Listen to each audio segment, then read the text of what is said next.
What? Seriously?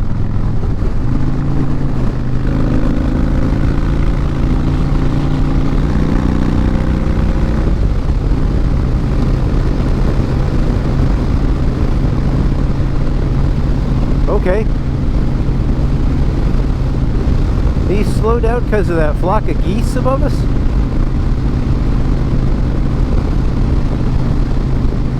Under the bridge, you know, where Anthony Kiedis drew some blood. That's where the police like to hide. Stadies around here. So I assumed, and I stayed behind that guy because I thought he must see a law enforcement officer ready to pounce on a speedster. But I think it was the flock of geese. And I think his head was in his lap when I drove past him, so he probably chose that as a great time to text somebody, hey, I just saw a flock of geese fly over. So clearly he's not from around here.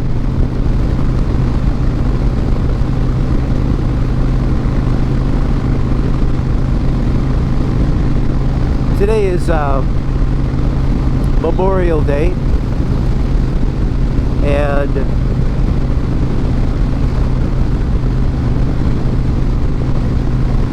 well,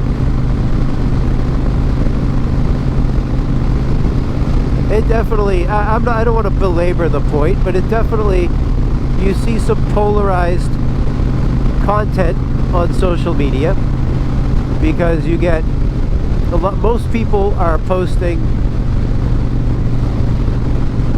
what's on the grill and pictures of their toes out in front of them on some beach somewhere, and other people are posting like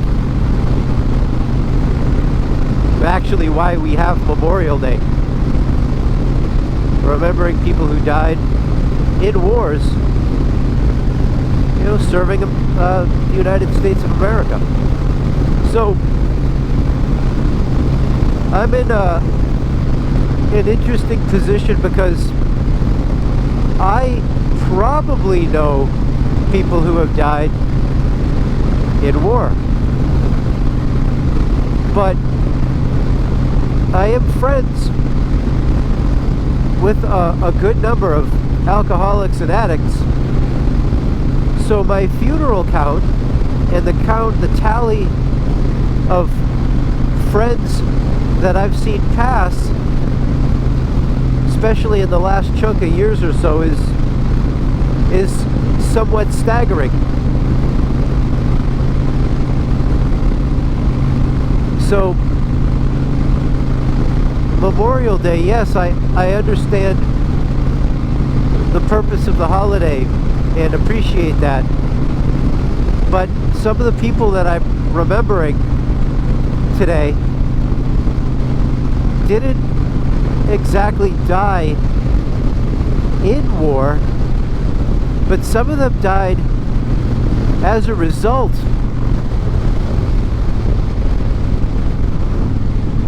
Coming home with PTSD, coming home with full-blown addictions and whatnot, sparked in major part by wartime trauma. And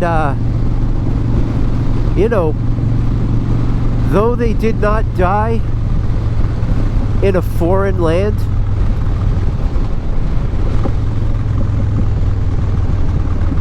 they would probably be alive today, some of them, had they not gone to war. So I consider some of these friends past to be casualties of war. You know what I'm saying? So I'm not arguing the point, and listen, I'm not asking for a dialogue here necessarily, but I'm just saying when Memorial Day comes around in my life, these are some of the people that I specifically remember. You know what I'm saying? Now, my father was in Vietnam War. My grandfather and his generation, World War II. They knew people personally who passed during war in foreign lands. But for me, like I said, it all gets kind of jumbled up. And I don't know what to make of it, but that's just sort of where my head's at today. I'm going down to my parents' house, and my wife and kids are going to meet me down there later in the car. But I'm heading down there. We're gonna do the thing with the grill and the good times. And I'm gonna remember some of my people, and you know, I'm sure my dad's gonna remember some of his people, or who knows. And I'll leave you with this: is I've talked about this with another moto vlogger or two. I'm already in 6th gear. Is that it's like I came about at a weird time, so I was obviously not around for Vietnam. I was the next war I would have been eligible for was the invasion of Iraq, whether you believed in the invasion or not. But I was in no shape mentally or emotionally to serve. So I did not enlist like some of my friends did, some of my former students. I did not enlist and go over and serve in combat. And then, of course, you know, by the time Afghanistan came around and all of that, I was even further out of service emotionally and you know, and in my life position at the time. So I deal with, oh poor me, but I deal with the guilt sometimes of not having served in combat. So maybe some of you do too, I don't know. But that kind of guilt really is not a beneficial guilt, because,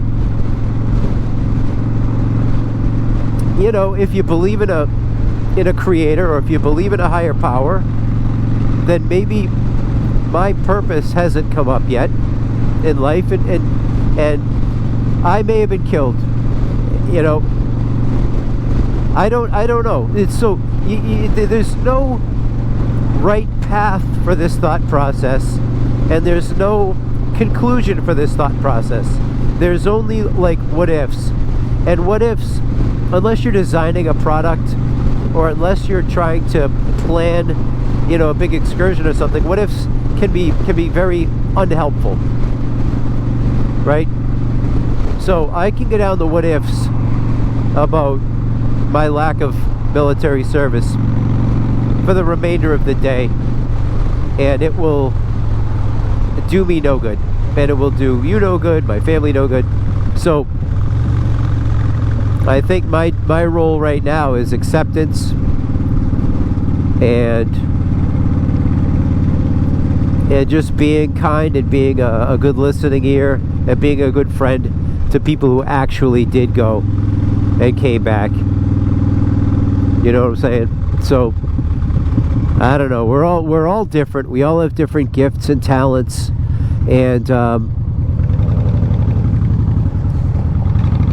I guess that's that. So that's my Memorial Day mentality in a nutshell. And I don't know. You know, anybody else? You know, get what I'm saying? Anybody, you know what I'm talking about? Anyone else feels similar? Alright guys, that's all I got for you at the moment. And I hope you guys have a terrific day today. And happy Memorial Day. And if you are grieving the loss of a friend, family member, or just someone that you knew, that you cared about, or didn't realize you cared about till after they were gone, and I'm thinking about you today too. I hope you have a blessed day. I hope you get some peace and some comfort and some serenity. And nobody died wants you to have a miserable day today, right? So have a good day, and just enjoy this freedom that we have here.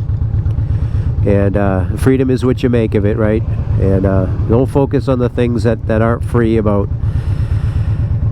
things in the country. You think about the things that are free, and your role in that. And sometimes your role is just simply to enjoy it and be blessed. All right, guys, Matt the Greeter, I care about you. I'll check in with you soon. Bye.